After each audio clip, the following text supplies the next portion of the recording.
This is a disaster in waiting. If we don't solve this problem now, something is coming. Something is coming. What's fueling tensions between Black and Indian South Africans? In early July, South Africa was a war zone. The jailing of former President Jacob Zuma for failing to cooperate with a corruption probe sent thousands of his supporters to the streets. The protests quickly spiraled into deadly riots and looting across several cities. It was South Africa's worst unrest since apartheid. Protests and looting erupted across the country. I'm looting because we apply for jobs, they don't give us jobs. We try and go to offices, try a strike, it doesn't even work. Many are blaming the destruction on pent-up rage and frustration, anger at the government's failure to tackle high unemployment and rampant corruption. But when the riots broke out, one group in particular became a target. For South Africa's Indian diaspora, it's a precarious situation. Many of them are under attack. Their shops have been singled out and looted. After pictures of looters streamed across television, anonymous WhatsApp messages started spreading like wildfire. They warned of more attacks on Indian communities. In Phoenix, a suburb of Durban, vigilante groups began forming. Determined to protect themselves and their property, they set up roadblocks, and many innocent people got caught up, in some cases with deadly consequences. Yes sir, boys, we are in Phoenix, Durban. Apparently it's like the city in the world that has the most people of Indian descent. It's not India, but it's the second closest, biggest thing you're gonna get to India. Bro, let me tell you about Phoenix XA. It was founded by Mahatma Gandhi himself in 1904 as a settlement for his followers. When you meet someone from Phoenix, you know they're from Phoenix. Not like those Bizard bras from Chatsworth. White guy members. Today, boys, we're investigating the most Indian city in South Africa. Apparently it's like the city in the world that has the most people of Indian descent. So basically we save money on flights. Instead of going to India, we just came to Phoenix. Welcome to the channel. Allow us to introduce you to a very sensitive topic about the Indians of Africa and delve into what their reality in South Africa means. On the 16th of November 1860, 342 indentured Indian laborers landed at Addington Beach in Durban on South Africa's east coast after venturing across the Indian Ocean. Sure. Like we're like these fantastic explorers. Why did we come here? Can you do it in like one sentence, Dad? No, it was... In one sentence? Yes. I can feel one long story coming. It was mainly the British who were here and wanted to plant sugarcane, but were unable to get local labor to work on the farms. So they decided to use Indian labor. And Indian labor was accustomed to sugarcane in India and knew all about it, so they decided to offer them the opportunity to come here and work. The growth of a resident Indian population in South Africa was never intended by the white officials there, was opposed by official policy, but was effectively stopped only in the Orange Free State, which brought in no indentured laborers. In Natal, the indentured laborers often remained after their contracts had expired, even though they were entitled to a free return trip to India.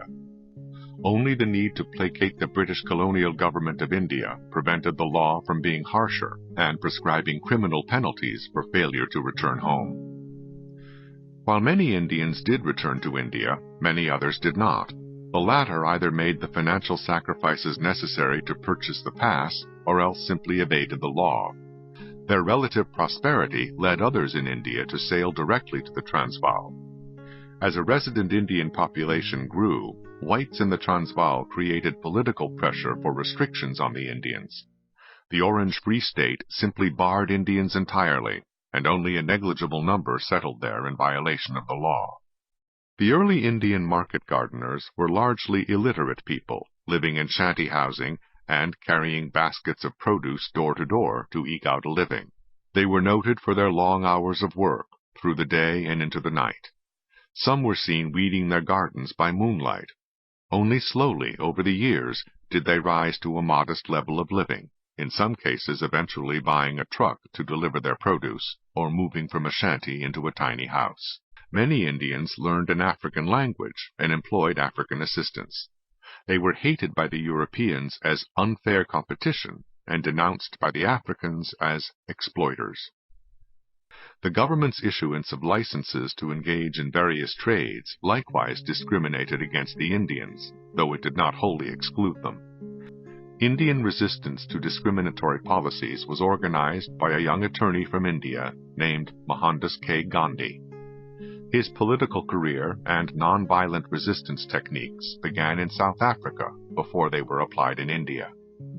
By and large, however, the repression of the Indians, among others, remained an enduring feature of South African life, especially after apartheid.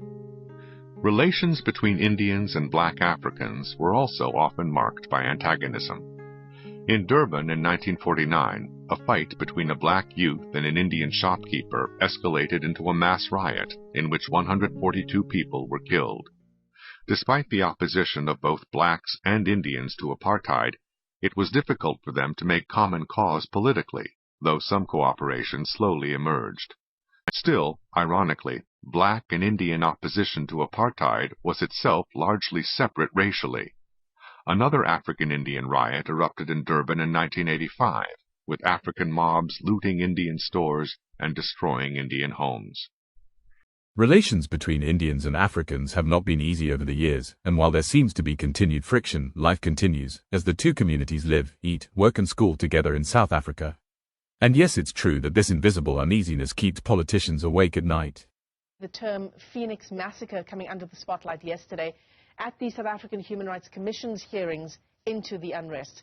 36 people died in that area alone during the period of violence and looting.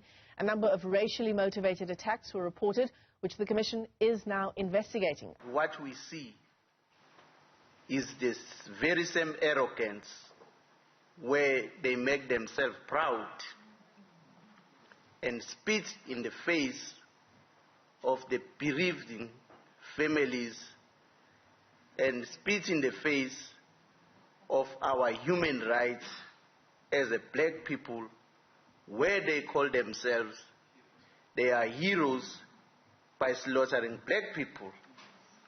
So for social cohesion to be accepted and to be effective, we need to start with the realistic issues, make the communities understand where they did wrong, and let them accept that they did wrong.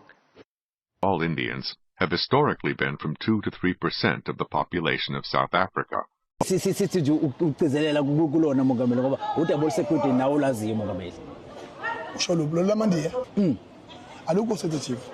Udaba oluyiqiniso ngoba masizulu singakhuluma ngeqiniso yonke lento ethinta amandiya asesijwayele kabe kakhulu kulelizwe. Ngiyabonga nje ukuthi uthinte lo mbuzo ngoba ngempethu ngempela mawungabuka njengamanje mina ngizosungula icampaign yokuthi sihambe ke ama-facts si-interview abantu sibe nama platform kuma social media ko TikTok ko Facebook si-debate i-behavior yamandiya in this country uwabona ukuthi siwaphatha kahle kabe amandiya efika lapha 150 years ago amandiya afika aphatheka kahle athola uzinzo kodwa wona manje asenane army yawo kuthiwa i-reaction asene army yawo abhiza asule yawo M23 yamandiya ngoba afuna ukusidudula alwe nathi athi ahlabana ngathi ngo-2021 mina ngiyazi mina ngihlala namandiya ngazi kahle ngihlala ngalalela futhi ukuthi akhulumana ayishayisa ifuba into ayenza kubantu abamnyama abantu abafayo aba-more than 1000 uyakhumbula ukuthi ngo-1949 yabakhona impi yamandiya uyakhumbula ukuthi umbongeni ngema ngo-2004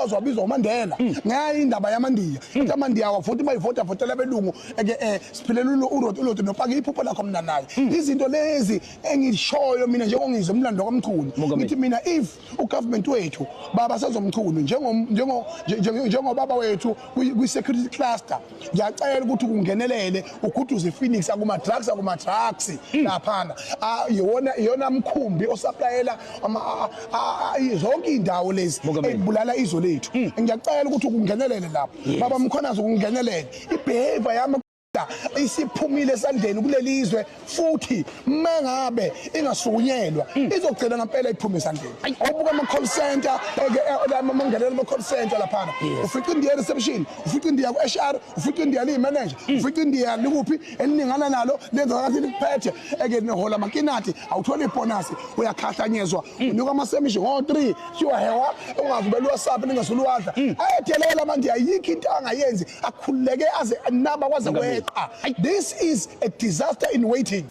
We have met certain people who have come to us to say thank you to the Zulu people and the Zulu royal family, that you are living with our brothers, our Indian brothers, in peace. So I appeal to everyone that we embrace the Indians because we share our land with the Indians. And after decades of government failure to address unemployment, it might seem easy to blame a group you think is unfairly doing better.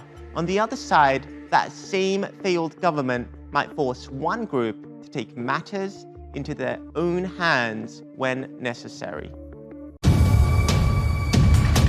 What's the source of this dangerous friction between Indians and Africans? How dangerous is it? Might this kind of uneasiness lead to some kind of a genocide of Indians one day in South Africa? Who will stop it if it ever happens? Do Indians feel at home in South Africa? Are they home? Have you ever had a white or black come up to you and say like, so how often do you go back to India? Have you ever had that? No. No, I've never had that. And that's because to other South Africans, we're just as South African as them. We belong here. Yeah, like our South Africanness is never questioned. Internally fragmented and facing antagonism from blacks and whites alike, Indians have been very vulnerable in South Africa, both during the era of white minority rule and in the subsequent era of black rule. And through that, I appeal for peace, and I want to thank you. Thanks for watching our channel. Please like and subscribe for more stories like this one. Bye for now. Subscribe now.